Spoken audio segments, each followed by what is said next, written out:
1 जुलाई 2018। दिल्ली के बुराड़ी इलाके की एक सुबह बिल्कुल नॉर्मल शुरू हुई थी। लोग अपने काम पर जा रहे थे, दुकानें खुल रही थीं और किसी को अंदाजा नहीं था कि कुछ ही मिनटों में पूरा देश हिलने वाला है।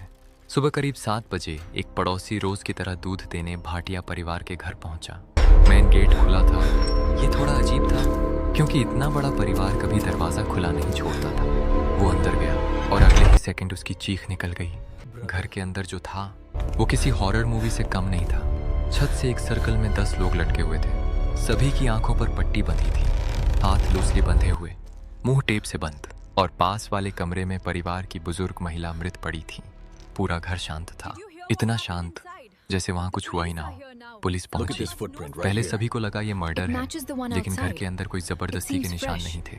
न ताले टूटे थे, न लड़ाई के साइंस। डाइनिंग टेबल पर खाना रखा था, कुछ बर्तन खुले पड़े थे, जैसे परिवार अगले दिन की तैयारी करके सोने गया हो। लेकिन सबसे डिस्टर्बिंग चीज अभी बाकी थी। पुलिस को घर में कई डायरीज मिली, छोटी बड़ी नोटबुक्स जिनमें सालों से नोट्स लिखे जा रहे थे। शुरुआत में लगा नॉर्मल डायरी होगी, लेकिन जैसे जैसे पेजेस पढ़े गए पुलिस ऑफिसर्स तक डर गए, क्योंकि उन डायरीज में उसी रात होने वाली हर चीज स्टेप बाय स्टेप लिखी हुई थी। रात 1 बजे सब इकट्ठा होंगे, आंखों पर पट्टी बांधी जाएगी, हाथ बांधने से डर खत्म होगा, बाबा सबको बचा लेंगे। और सबसे शॉकिंग लाइन, मौत नहीं होगी, तुम सब वापस लौट आओगे। अब सवाल था, ये बाबा कौन थे? इन्वेस्टिगेशन में पता चला कि परिवार के छोटे बेटे ललित का एक्सीडेंट हुआ था कई साल पहले। उसके बाद उसकी मेंटल कंडीशन बदलने लगी। वो दावा करता था कि उसके डेड पिता उससे बात करते हैं।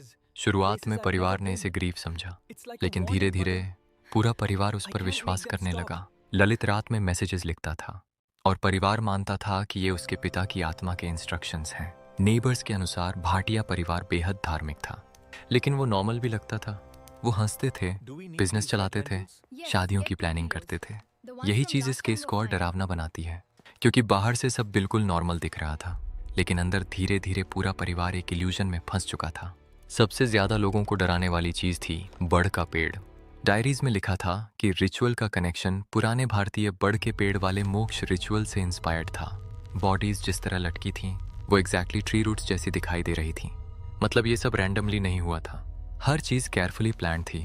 अब सबसे बड़ा सवाल, अगर ये रिचुअल था तो किसी ने रेजिस्ट क्यों नहीं किया? एक्सपर्ट्स ने इसका जवाब साइकोलॉजी में ढूंढा। इसे कहते हैं शेयर्ड साइकोसिस, जब एक इंसान की स्ट्रॉन्ग बिलीफ धीरे धीरे पूरे ग्रुप की रियलिटी बन जाती है। ललित फैमिली का इमोशनल सेंटर था, सब उसे ट्रस्ट करते थे। धीरे धीरे पूरा परिवार बिलीव करने लगा कि ये रिचुअल टेम्पोररी है और सब वापस जाग जाएंगे। यानी उनके लिए ये सुसाइड नहीं था, उन्हें सच में लगता था कि वो बच जाएंगे। अब मिस्ट्री का सबसे क्रीपी हिस्सा, उस रात की सीसीटीवी फुटेज में परिवार बिल्कुल नॉर्मल दिखाई दे रहा था।